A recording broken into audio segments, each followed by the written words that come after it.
Lorsque tu as posé ton objet dans ta scène Unity, tu vas pouvoir lui créer des components ici, qui vont être par exemple des physiques, des effets, etc. ou tout simplement des scripts. Une fois que tu auras fait ça, tu vas pouvoir condenser tout ce travail que tu auras fait sur ton objet en un seul et même objet qui s'appellera donc le préfab. Ça va te permettre de pouvoir reposer cet objet et de faire suivre tout ce que tu lui as mis au préalable, les textures, les effets, les scripts. À chaque fois que tu reposeras ton objet, il aura toutes ces options-là qui vont le suivre.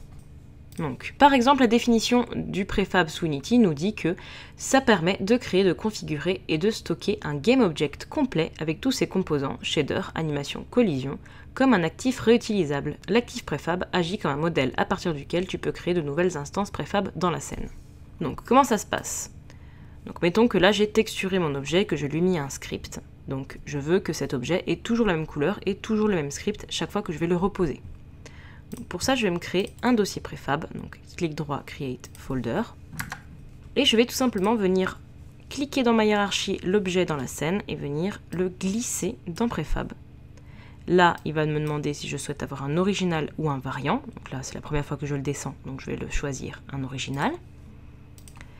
Et comme tu le constates ici, il a changé de logo.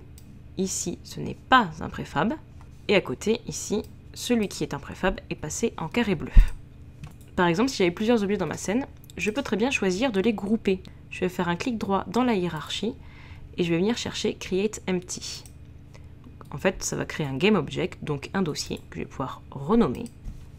Par exemple, je vais appeler ça multiple. Et je vais pouvoir venir les sélectionner et les glisser dans multiple, ce qui fait que je vais avoir un dossier en fait.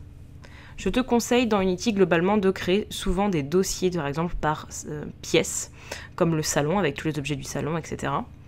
Et ce qui est assez pratique sous Unity, c'est que tu vas pouvoir descendre le dossier complet en préfab. Ainsi, tu pourras poser directement tout le groupe. Donc on peut imaginer que si tu as un script sur un des objets, tu l'auras sur tous les objets du groupe.